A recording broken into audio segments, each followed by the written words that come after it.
Okay, good morning. Good morning. Hi, my name is Professor Laknath Jayasinghe. Some of you I know my face, some of you like my name, and some of you by three-hour chats in the corridors. I'm a professor here in marketing, you might know that. I'm also the Vice Dean of Research at JGBS. My third role is actually Associate Director of the Centre for Australia Studies. And in that capacity, we deal with international engagement. And that's a sort of nice segue to introduce our key speaker today, Professor Kyle Edgington from the University of Texas, Dallas. So we're really honoured to have Kyle here today. He's, if I can sort of rename you as a marketer, we have a marketer extraordinary in our presence today. I'll explain a bit about his background, and he'll be giving you a lecture on the dynamics of non-profit organisations. One thing that I would suggest is all mobile phones off, please, including mine. So all mobile phones off. It's incredibly distracting to have people doing this when you're speaking. First thing. Second thing is no chat. Third thing is ask questions at the end, right? You have someone who's a distinguished fundraiser for a large-scale organisation from the US here. You have an opportunity to ask him questions to tap his brain, okay? So, Dr. Edgington is Vice President, actually, of Development and Alumni Relations at UT Dallas, University of Texas, Dallas. Since joining the university in 2008, he has served in a number of roles. First as Associate Vice President, then as Assistant Dean of Development, and also previously a clinical visiting professor at the Naveen Jindal School of Management at UT Dallas. During his tenure, most notably, Kyle has secured the two largest alumni gifts in the institution's history. An unprecedented 30 million USD impact. The 30 million impact of these gifts has resulted in the naming of the management school to the Naveen Jindal School of Management, and the school's honours programs to the Davidson Management Honours Program. Kyle has received, he's got a couple of degrees, a number of degrees actually. He's got a bachelor's degree in Management MIS, Management Information Systems from Texas Tech University in the US, an MBA from Wayland Baptist University, and a PhD in Public Affairs from UT Dallas. He's been honoured many times, as you'll see from the flyer that you received, and in particular he was named as one of Dallas Business Journal's 40 under 40 honorees for 2012 for his work as president of the not-for-profit Big Brothers Big Sister Lone Star Foundation. We're quite honoured to have Dr. Edgington speak to us. Today he'll be speaking to us on the topic of management of non-profit organisations from the perspective of the US non-profit sector. So I urge you to give him a very warm welcome. As I say, lots of questions at the end, and please tap his brain. All the best. Thank you. Appreciate that. Thank you very much. Good morning. Thank you.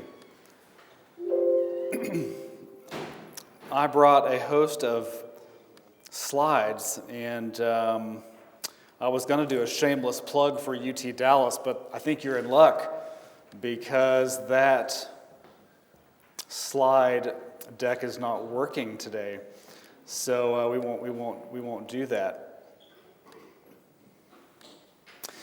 Well, thank you for that warm and generous introduction. Thank you all for having me today. I left Dallas last week on Wednesday, landed in New Delhi on Thursday. I am teaching a course called Nonprofit Management at the Naveen Jindal School of Management in Dallas. And I told my students, no class on Tuesday and Thursday, and they were quite happy. And here I am teaching in front of you. So they'll be glad that I'm teaching you and that they're off what would be, I forget what day it is, Tuesday of this week. So thanks for having me today. This is my fifth time to visit Delhi in India. My time's been spent in New Delhi. The furthest north I've gone, I guess, is Agra. Wonderful experience and delight for me to be here. So today what I'd like to do is, and I'll be kind of jumping around of some PowerPoints. This is some of the subject matter that I teach my students in this course.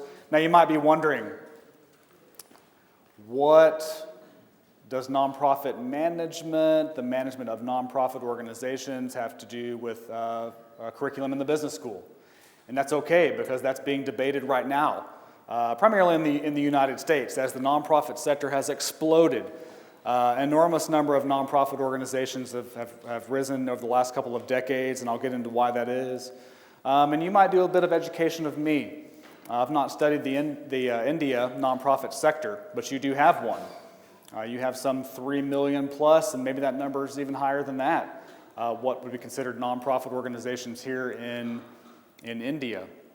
And you have a growing third sector or nonprofit sector. So you might do a bit of educating me too. If I say something that maybe it's not consistent with your understanding of the sector here or some differences, please raise your hand and we'll have a bit of a dialogue about it. But I'll show you throughout the next 20, 25 minutes, 30 minutes, I want to talk about the overview of the nonprofit sector in the United States. I want to talk about why we would study nonprofit management. Why would we study that any differently than we study for-profit management? And I'm going to ask you to answer that question.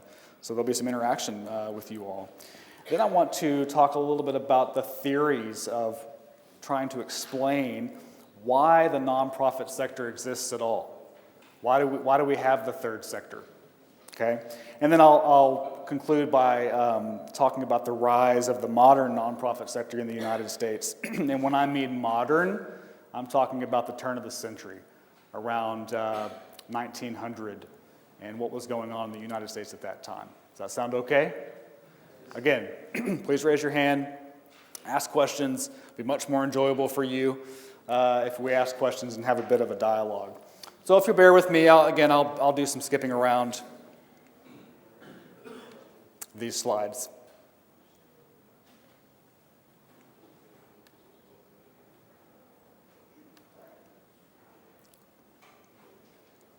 Now this slide deck that you're looking at here is quite large, and I teach a range of topics on nonprofit management, including fundraising, but I'm not going to cover that today. What I'd like to begin to talk about is the sector in brief.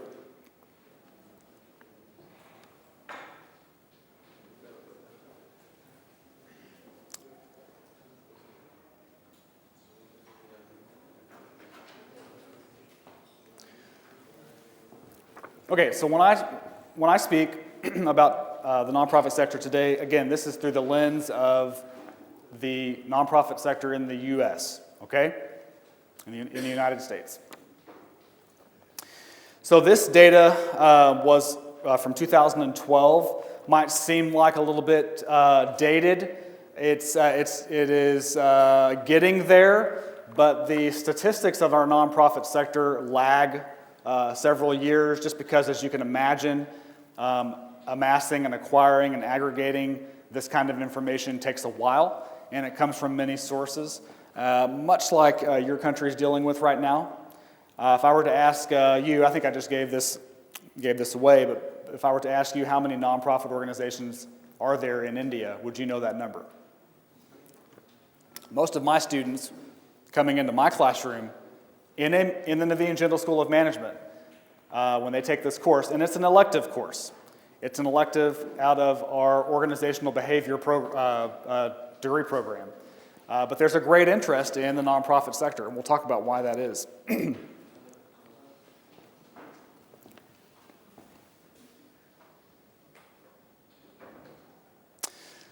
So in 2012, in the United States, there were counted 1.6 million nonprofit organizations as registered with the IRS.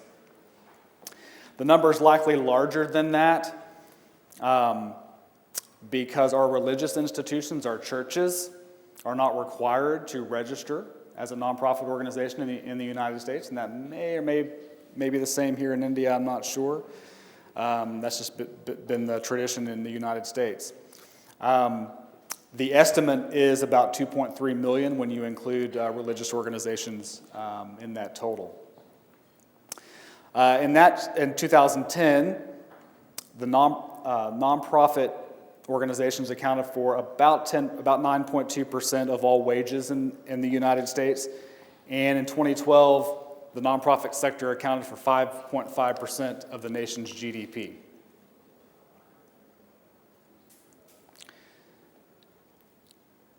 In that same year, nonprofit organizations, public charities, reported $1.65 trillion in total revenue and $1.57 trillion in total expenses. And this is a bit of a breakdown as to of that revenue, what are the sources of that revenue. So 21% from government grants, 73% from program and service revenue. So our nonprofits do assess fees. They're charging fees. They're subsidized because it's a nonprofit, but they do charge fees. And 6% from dues, rental income, etc.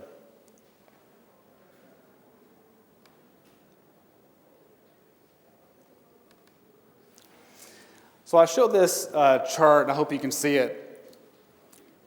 I like how this is visual because it gives my students and it gives us an idea of the distribution of nonprofit organizations in the United States. The body that collects this information has now quit putting it in a nice infographic. So this number is more up to date than this year.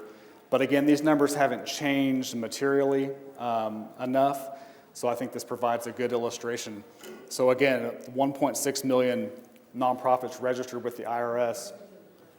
That is about one nonprofit organization for every 175 Americans.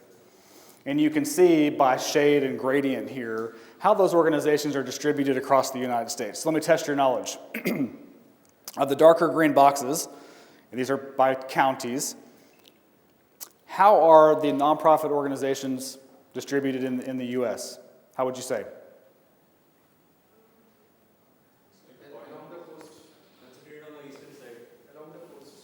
Along the coasts?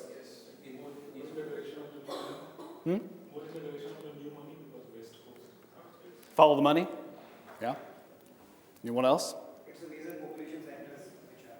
Major population centers. That's right. Anyone else? Most of them is in California. Yes. Southern California.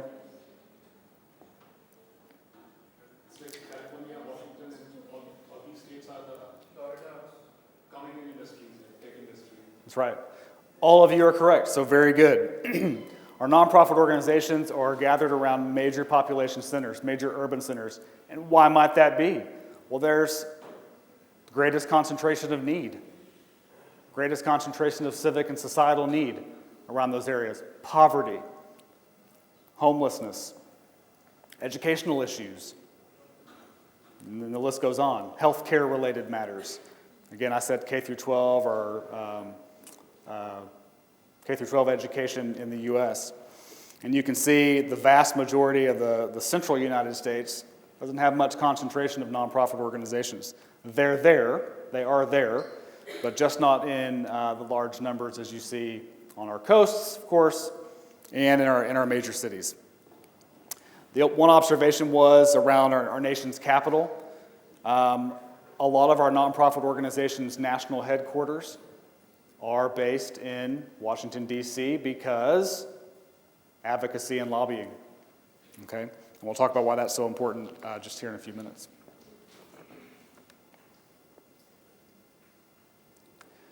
One of the things that I think is pretty fascinating about the emergence and I would say the emergence in the last couple of decades of the nonprofit sector in the United States is just how much that sector is outpacing the government sector and the for-profit sector in the number of jobs and percent changes in wages, okay? That's percent change in wages, not overall wages, okay? But you can just see here how in this data is from 2008, that the nonprofit sector was far outpacing the government sector and the business sector in changes in employment from the year 2000 to 2010, and percent changes in wages over that same time. Nonprofit sector was up as well. What was going on at that time in the U.S. and across the globe in 2008? The Great Recession, the fiscal cliff. I mean, we were in pretty bad shape. Matter of fact, it was just beginning, wasn't it? Which I think is also meaningful when you consider the for-profit growth here. That is something to keep in mind.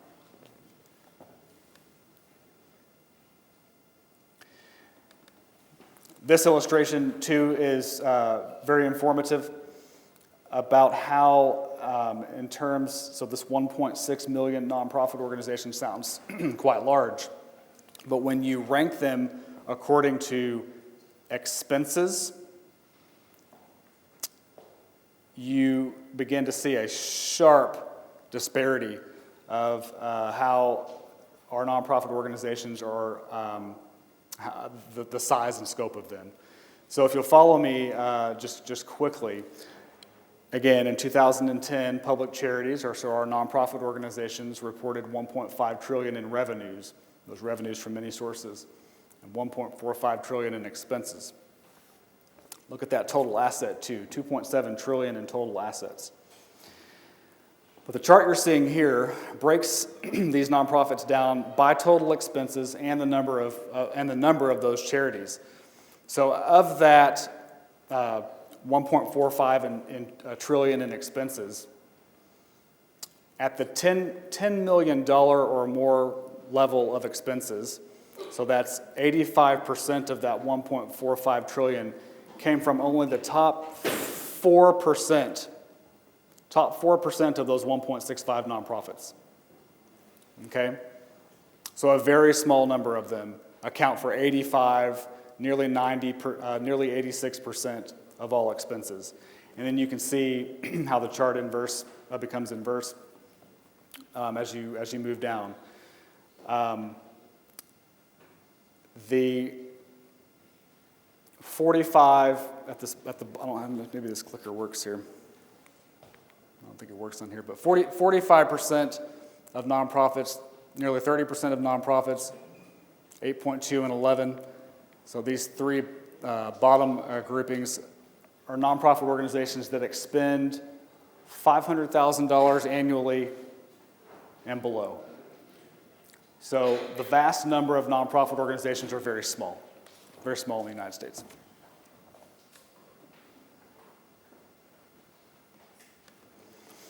Now, the United States is a very charitable country, so this statistic is where this becomes dated.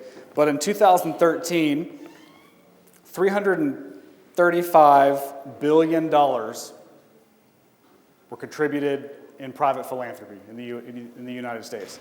Last year, that number climbed to about $425 billion that's given away to the nonprofit sector. So a vast amount of giving. Approximately a quarter of Americans volunteered between 2009 and 2013.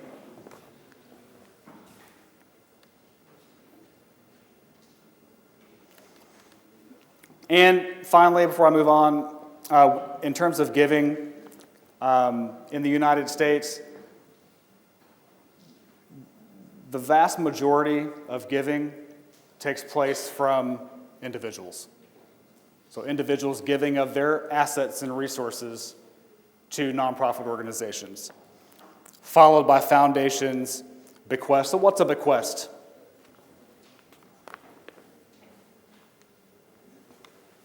Does anyone know what a bequest is?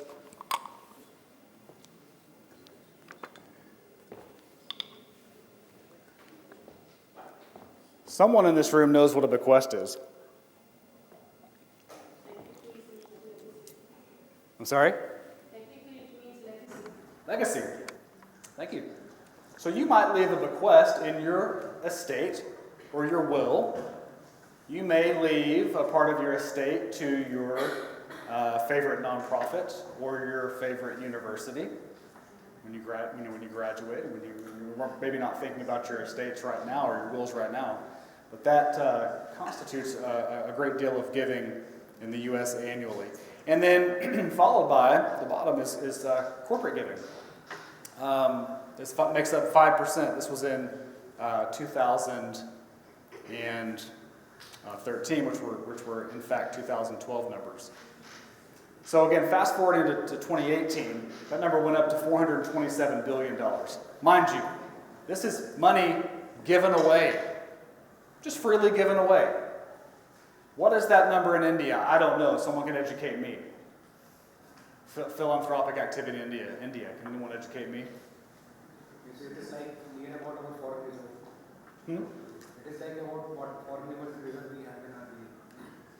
Our total foreign reserve is like this, 427. Yeah, okay. One thing that is changing, as you can see here, is the allocation or the breakdown of giving. Again, individuals in that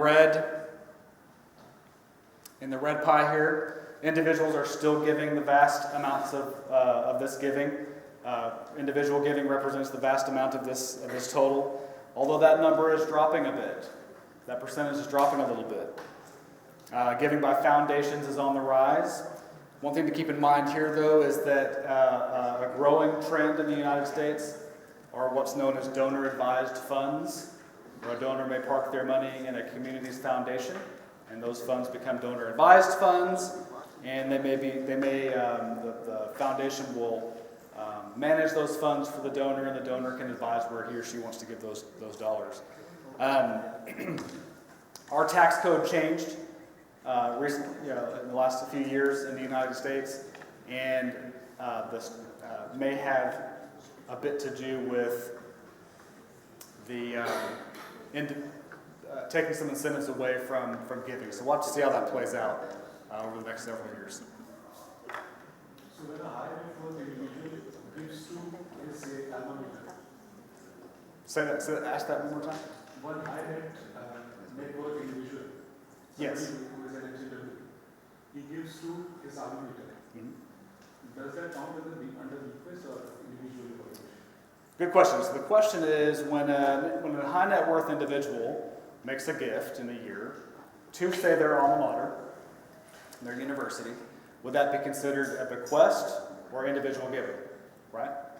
So the answer to that is, if it is a gift given during that person's lifetime, a current gift that they give, that's individual giving. The bequest, when it's realized, is after that person's deceased.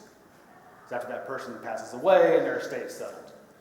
So what you're looking at here, and the answer to that question would be, that would fall into the category, if that gift was made in this calendar year, that would fall into the individual category. Does that answer your question? Now, that's a good question, because a high net worth donor can do both when they make a gift. A donor could say, I would like to give a certain amount to my university. I would like to have this amount I would like to give currently, right now, and then I would like to include the university in my estate. But those monies wouldn't materialize until after the person's death, so it would not be reflected here. So we consider that a pledge, a New Testamentary gift. Because that donor could change his or her mind, certainly between now and when that person passes away. Good question, though.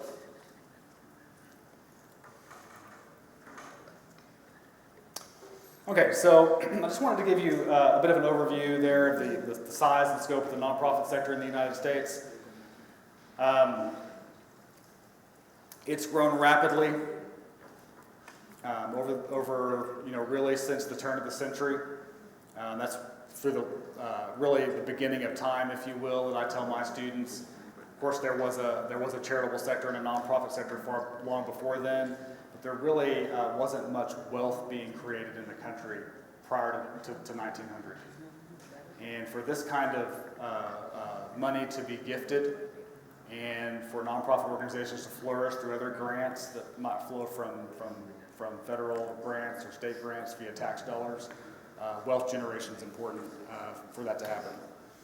So I want to shift into a discussion of why does the country have why does the United States have this third sector, this nonprofit sector? And as I was preparing a little bit to speak with you, I did a little bit of research, just a little bit, on India's nonprofit sector, a topic I had not studied before. Our countries have a great deal of similarity in the development of what's called a civil society.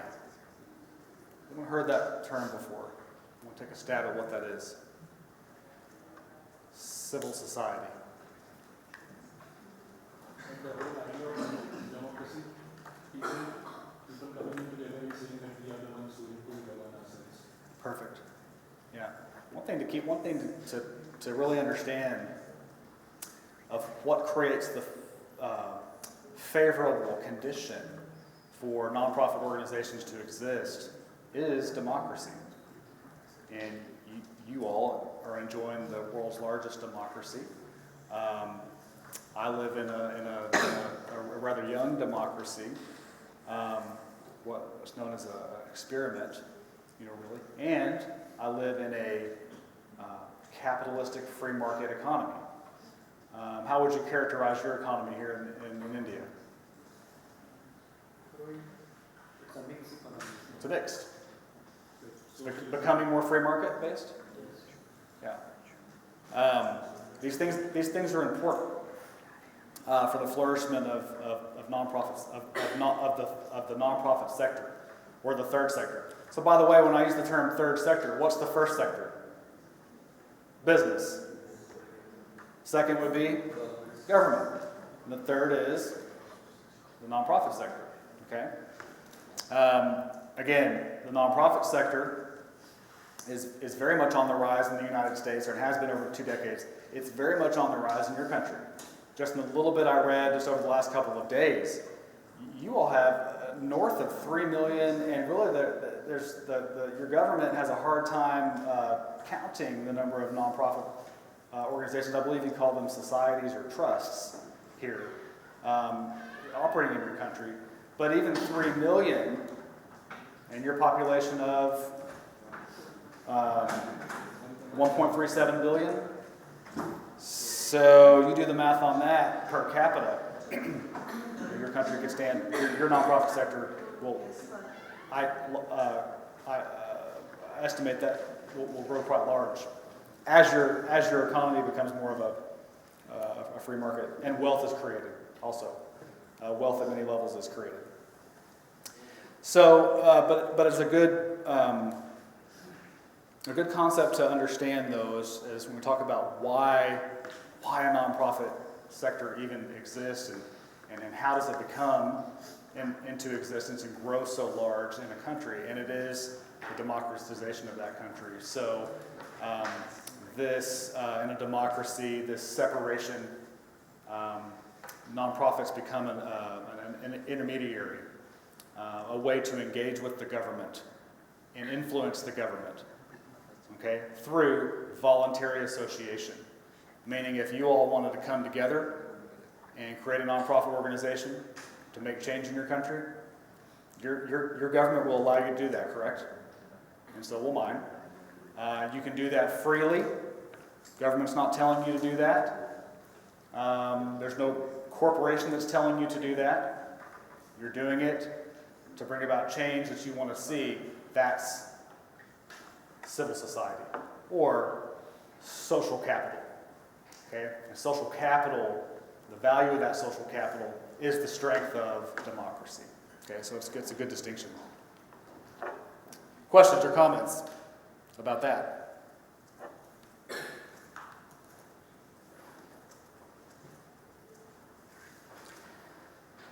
So we talk about, in my class, again, I get it, democracy, voluntary association, but our scholars are constantly conducting research along some various disciplines to try to explain this phenomenon, okay? Because it makes sense, but you still have to have a large amount of people associating voluntarily, the conditions to be right with giving to support that, okay? And so we try to answer these questions through many different disciplines. One is the historical discipline. In my country, of course, or in any democracy, there's this distrust of government, okay, and that's healthy. Historians try to explain the rise of the nonprofit sector through the lens of certain characteristics. One is distrust of government. We talked about voluntary association. Religion. The first formations of civil society grew from religious organizations. And as I also read, that is a much stronger tradition in your country, in India, certainly than in the United States, because of the age differences of our countries. First Amendment rights, freedom of speech, population diversity, income tax and taxation, shifts in public policy, etc. So the historians try to explain the nonprofit sector through those characteristics. The sociologists will look at reinforcing norms of a society and values of a society, that concept of social capital, as I mentioned. The political scientists will look at nonprofits being a vehicle of experimentation, free from bureaucracy. Government moves slow. If you have an immediate need in a society, you need to address it immediately if people are in danger or in need or suffering. Highly bureaucratic governments, it takes a while for the motivation to be there, whereas a nonprofit organization can intervene quickly and experiment with that. And if it works, then perhaps the government adopts that and begins to fund that. The last one I'll mention is the economists. As they try to explain the nonprofit sector, and I think this is always a good discussion for business students. So economists, we talk about private goods and public goods, and which sector should provide which goods. So we don't have time to really get into the full discussion of private and public goods and externalities, but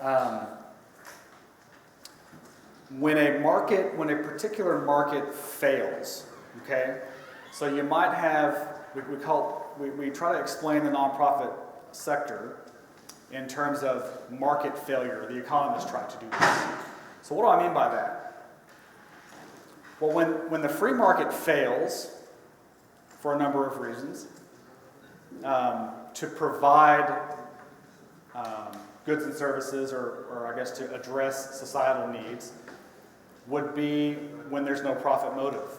The free market sector is motivated by increasing shareholder value. So when that market fails, when the government may also fail. And again, not that the for-profit sector or the government sector is completely failing, but they're just failing to provide and address needs of particular segments of the population. Okay, so when the for-profit sector fails to address issues, government fails to address issues, we call the nonprofit sector the gap filler. And the nonprofit sector comes in and addresses those needs as what Lohman calls, in one of the interdisciplinary theories, the theory of commons, or common goods. Think of where healthcare and education fall into these areas. Is healthcare a private or a public good? Should healthcare be provided by the for-profit sector or the government sector? Both. Who said both? Depends. Well, look, this is a good discussion because the private market can fail healthcare. The private sector can and will fail healthcare. Okay, you've seen it with skyrocketing costs. Okay, yes, sir. So, if there is no profit in that particular segment, then the market will not get that. The market will fail there. Plus, there's also something called information asymmetry. I may not understand as a let's say I'm going to send my elderly parent to a nursing home. Well, I may not understand the for-profit motive or nursing home, and I may not trust it. I may not trust that they'll provide the care for, I may not have that trust factor, whereas a nonprofit organization that's not motivated by profit, I may understand that more. They may be more transparent with me as a client, and I may have a bit higher of a trust level there. So again, for healthcare and education, in my country, maybe in yours too, this is a current discussion of who should provide or how should these services be provided. So basically the balance between the say provider and I may call the providing lies on an extreme thin wall which is subject to a lot of forces, if it makes sense. So like between the healthcare provider and the consumer of healthcare. Right. So now the question arises whether you give the power to hold that wall to the government or to the market forces. Yeah. If you give it to the market forces, then it's subject to all kinds of Exploitation and skyrocketing costs and greed, right? And profit motive, right? What happens if you give it to the government completely? Yeah, and the balance falling out of place just due to any other reason, like it happened in 2008, say, just in another industry. Yes. So I think you're arguing for a case for both. But where the nonprofit organizations, a good number of those nonprofit organizations, I had limited time, a good number of those nonprofit organizations are operate in the field of healthcare. Okay? Because they're filling that, is what the economists would say, they're filling that gap as what is some have termed a common good. The question is, should the government completely provide health care? Let me give you an example of this may help clarify this. Military support. Okay? Your country's military support, my country's military support. Should that be a private good? No, because when we talk about what private goods are, if I were the market is going to provide goods and services to a consumer. I live in a consumer-driven market. 80% of my economy in the U.S. is consumer-driven. Our citizens buying things. The market's going to react to that. Okay? The products that don't last or that are not of good quality, we will not buy. Those companies will go out of business. The market's pretty efficient there. Okay? But I, as a consumer, when I purchase, let's say maybe when if I were going to purchase this bottle of water, I'm consuming it. You are not. I've purchased it. I capture all the benefits. Okay? I'll share it with you. Okay? I can capture all the benefits of that. It's not exclusivity. Like, if a product is there, and if everyone can get at most or 100% the benefit of that, Yeah. then it's okay. It's a private good. That's what I'm saying. Then there's a problem. If it's what? Then there's a problem. If it is what though? Exclusive. Yeah. Like if the military, the defense is particularly is a good, so any of the citizen of a country should not be excludable out of it. Everyone gets the equal benefit. You're making the point I'm going to make. You're right. So we're talking about military and being a private good. So for example, if I wanted to purchase military protection from the free market just to protect me and my family. Okay? Well, that would probably be pretty expensive for me. And I might need to put, some tanks and some missiles and just some armed forces around my neighborhood. Well, what if you all lived in my neighborhood? And I paid for it all. And you benefited from it, but didn't pay anything. We call that being a free rider. The market doesn't know what to do with that. Okay, the market will break down there. Okay, then it becomes viewed as a public good. We all pay taxes, and the government provides military services for all of us. That's a pure example of where it makes a lot of sense for the military protection to be provided by the government. Now think of that same scenario with education and healthcare. It's so much more complicated, isn't it? And so, are these markets failing? No. There is private insurance and private healthcare, and it works. And matter of fact, it's the preference of a lot of people. There is government-provided healthcare, and it too is the preference of a lot of people. That's okay. So, in terms of healthcare, I think the basic healthcare should be mandatory or maybe be compulsory for everyone. But for particular health issues something Right. which is on the higher level, that can be privatized. That should be Could be privatized. Sure. So again, I think that if we were to go around the room, there may be 40 or so of you in here, 45. There would be 45 different opinions of this issue. Okay. So listen. So the point is not to debate that today, although we could.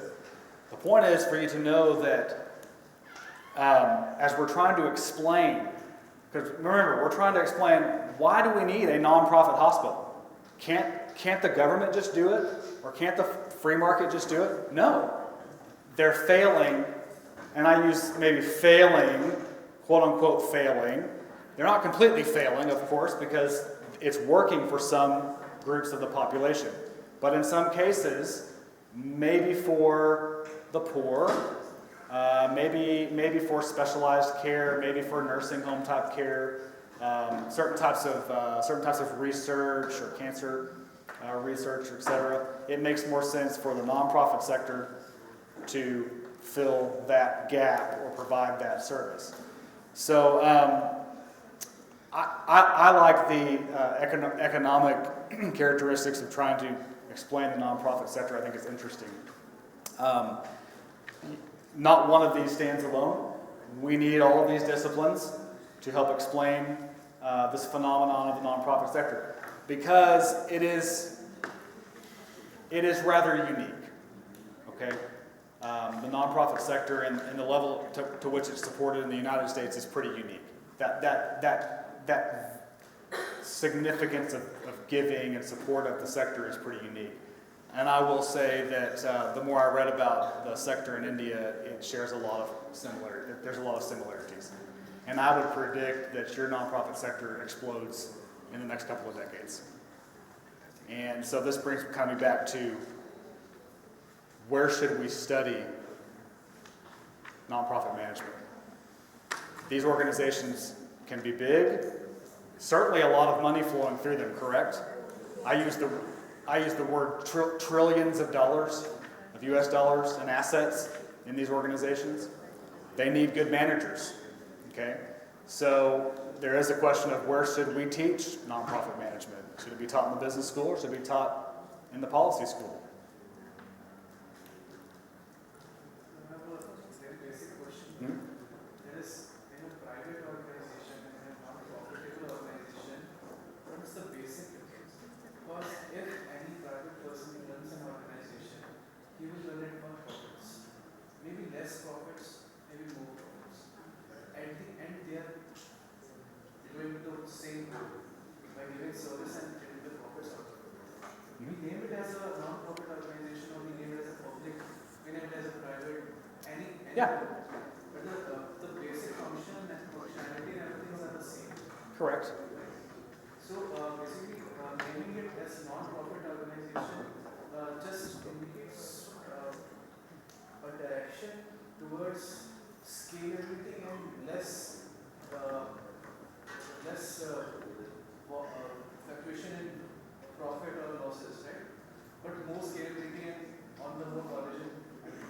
That's right. If I'm wrong, please correct me, sir. If it's a challenge of scalability, is that what you're saying? No, I just want to say that there's nothing much difference in presently a big organization is running Okay. healthcare service. Okay. And a new non-profit organization comes into it. I see your question. So let me see if I can frame this question. You're saying there's really no difference in running a big hospital that's for-profit and a big hospital that's non-profit, right? Or a big organization.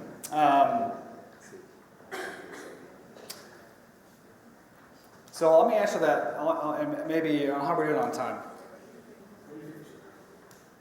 We go to 12:15. Okay, 2 minutes. Let me finish with this. It's the concept called the double bottom line.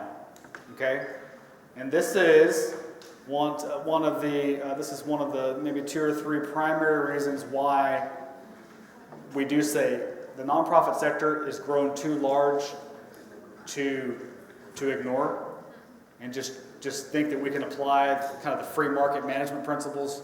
A lot of it is the same. Human resources, organizational behavior, those are going to apply to any organization.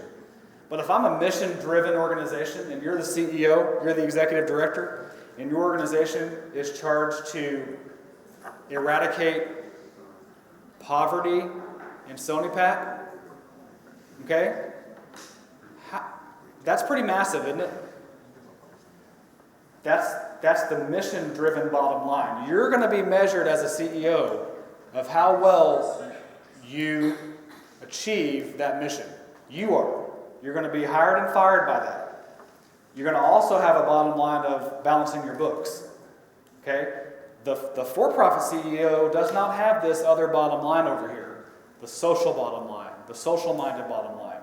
So we say this is, because of the management of the double bottom line, we have to have a course that specializes in the complexities of managing a not-for-profit organization that deals with mission-driven causes, a whole host of constituencies, being so resource dependent on not selling a product, but by perhaps getting a government grant or private fundraising.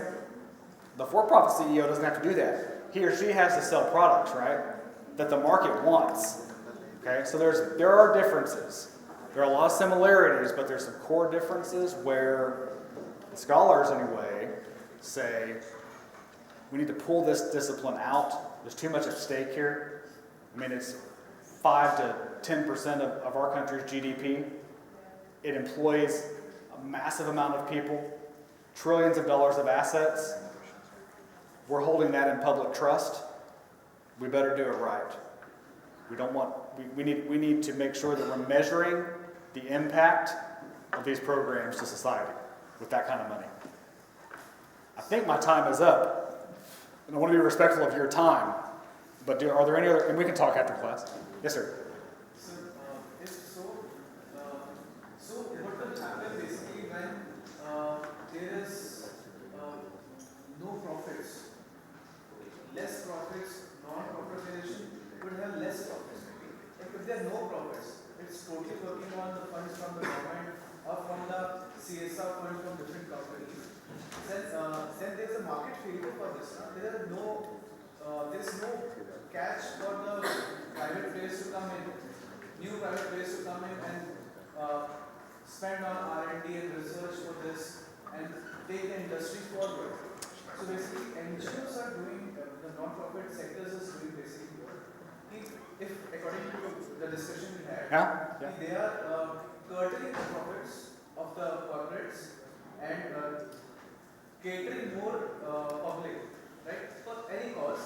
But that basically is not destroying, but affecting the yes. in which we are corporates are working. It does, and the concept you're bringing up is being so resource dependent on support from, say, the corporate sector, that there can be a great deal of influence by the corporate sector to shift mission focus a little bit of these nonprofit organizations.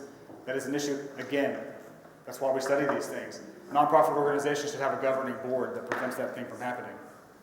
But then we're talking about a governing body, ethics, a whole host of other issues. And maybe we talk after class so I can fully understand, I think you have some good points that you're making. Let me get to the gentleman. I have one question related to NPOs. How do you address three questions related to NPO, like accountability, transparency, and efficiency in NPOs? How do you regulate those? How do you regulate that? Or how? It's like, how do you maintain in NPOs? Like in the free market forces, it's like regulate all these things, accountability, transparency, and efficiency. They are controlled by the market forces. Right. Okay, I got that. How do we do it in NPOs? How do we measure impact? How do we measure productivity in the nonprofit sector? So that's another really great question. You can take an entire course on program evaluation, okay? Because you're correct. Government funding now, foundation funding, and individual funding to a large extent for nonprofit programs are increasingly concerned with, are you making an impact? And it's not good enough these days to say, yes, we think we're doing a good job here. We helped 100 people or 5,000 people that came and saw us. The question is taken a step further and we'll prove it. And so you would have to conduct really a longitudinal study that demonstrates that, let's say we are providing a solution to poverty in Sonipat. How many of those that are impoverished are perhaps elevated and being productive members of society, and we're having to prove that your programming was the reason why that happened and not some other programming. And so that is also a reason that that's part of that double bottom line I mentioned to you.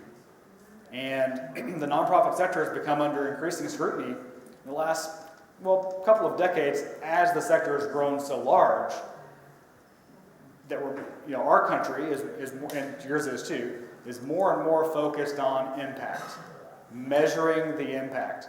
And again, if I went around the room or if we went in my classroom in the US, we're going to have many different opinions on, is it worth it?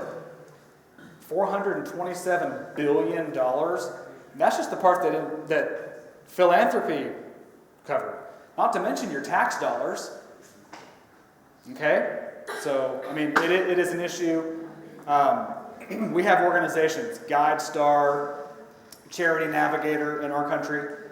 These are watchdogs, if you will, and they're collecting data on cost per dollar raised, the amount of that dollar that went to program services, and the impact of those services. And so nonprofit organizations are having to provide this to funders now in the U.S., or they don't get funding. I want to really brief and want to wrap it up. So Marx argued that capitalism is built to fail. And Karl Marx, yeah, okay. He argued that capitalism is built to fail and that there would be recessions. Every subsequent recession would be bigger than the last one. So is the whole ecosystem of NGOs and it becoming kind of mainstream economic activity rather than being something which is more related to morality and of the societal values? Is this a hedge against the recessions we are having every few years?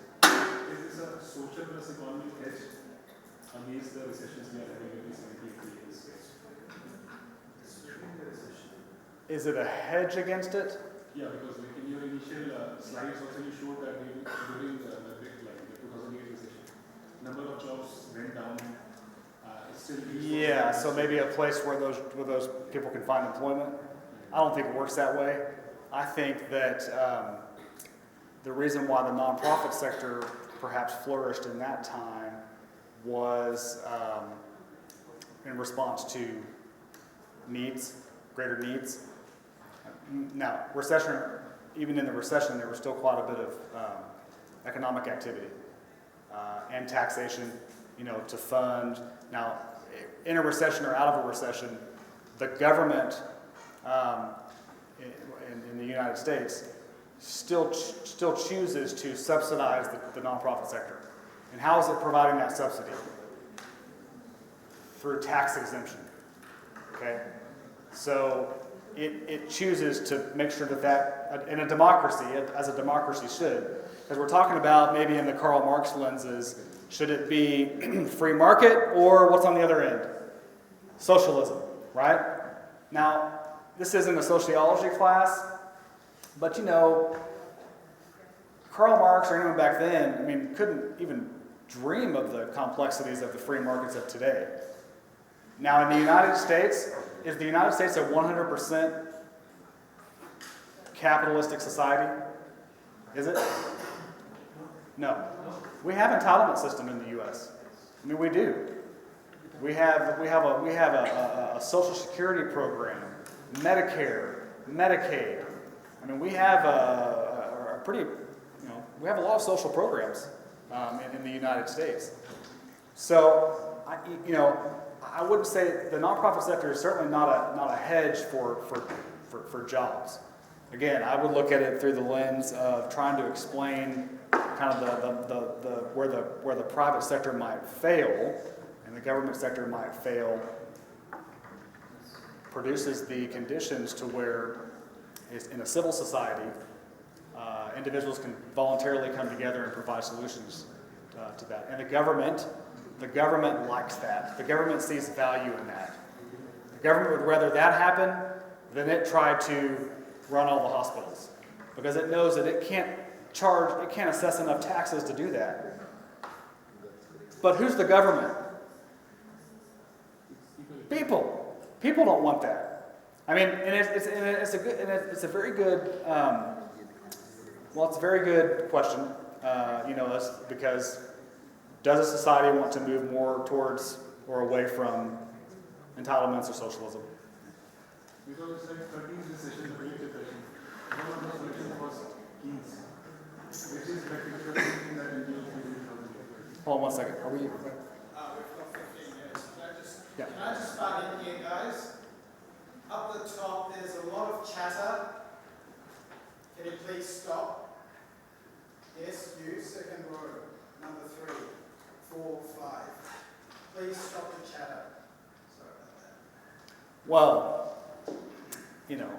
the nonprofit sector is not maybe as thrilling as I can understand. Don't worry about it. It's fine.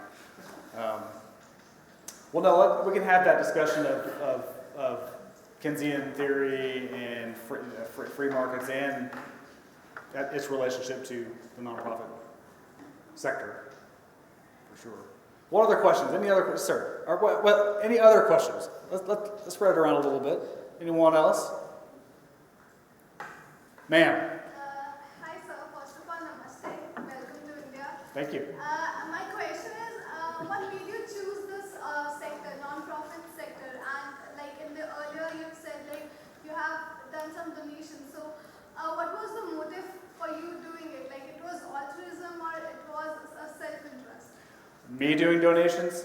Yeah. Okay, so I didn't give away that kind of money. But still. I raised it. I raised the money.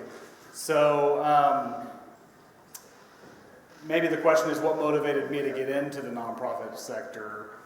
I was an IT manager for 7 years before sort of landing into higher education fundraising. And I would say that that's what happens to most fundraisers. You don't really go to school for it. You're sitting in this class learning about various aspects of business. You may find yourself running a nonprofit organization one day. You may find yourself being CFO of a nonprofit organization. You don't know. So my motivation was I value higher education, and I think it's an equalizer. I think it provides opportunity. I think it grows a nation. I find a lot of value in education. And so being able to, and I didn't really understand what fundraising was when I was, say, maybe sitting in your seat. But it's a rewarding, and let's maybe not use the word fundraising. Let's talk about philanthropy. Engaging people in philanthropy is a rewarding profession. Other questions? Sir, just one thing to say.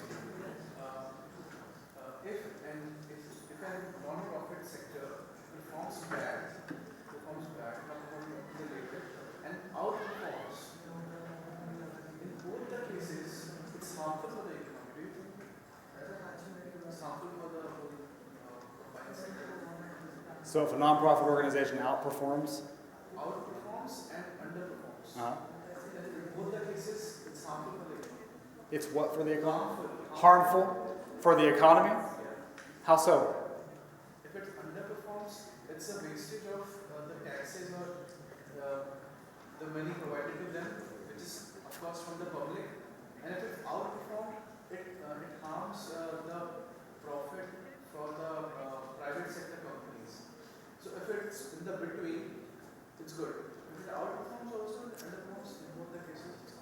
Well, that may be a perspective, maybe from your lens, maybe here, because I do think the way we fund nonprofit organizations in your country and my country are very different. So we do have more government grants for nonprofit, and then program fees, reduced fees, and private support. Our companies really aren't propping up, corporations really are not standing up the nonprofit sector in the U.S. So that's a big difference. But I would say that the underperforming nonprofit in that respect fails. It will go away. Underperforming would be that double bottom line I was talking about. Are you achieving your mission? Because if you can't achieve your mission and you have to apply for a government grant or a foundation grant or a grant from an individual, or your program fees, but if you're not proving that your mission is accomplishing what it says it's going to do, you're going to fail much like a company would. So I guess the market of a nonprofit market will correct that. But an outperforming nonprofit organization would be wonderful. In my view, and from the United States perspective, that would be a good scenario, an outperform. But how would you measure that? In what sense would that be? Are you measuring? Because we use ratios in the U.S. of like, for example, cost per dollar raised. These are the popular ones. How much does it cost the organization to raise that dollar? But also, how much of that dollar is devoted to program expenses versus overhead? And so these are kind of crude, and there's a lot of argument against measuring a nonprofit's productivity based on just those two ratios, but they're popular. But measuring impact is a very important question today, which would go to measuring performance. So, how are you measuring your mission, the way you're providing your mission? But no, I think an outperforming nonprofit organization would be viewed quite favorably in the public eye. Other questions? We've been a good audience. We'll stop there. Thank you very much for your time. Appreciate it. Thank you.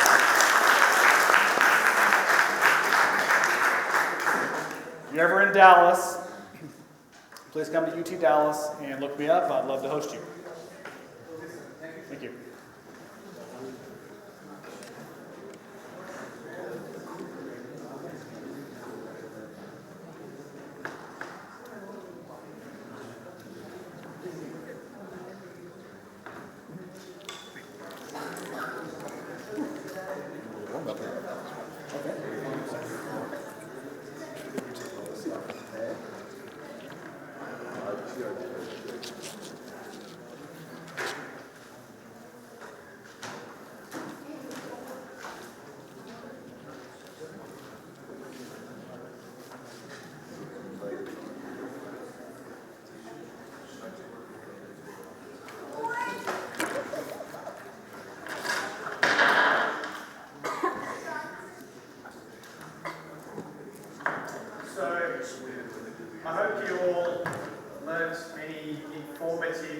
both about the not-for-profit sector, but also about the not-for-profit sector in the US and sort of some cultural differences, some economic differences between this country and the US. We come to the formalities, I guess, around the presentation, and it's a JGU tradition to present guest speakers with our university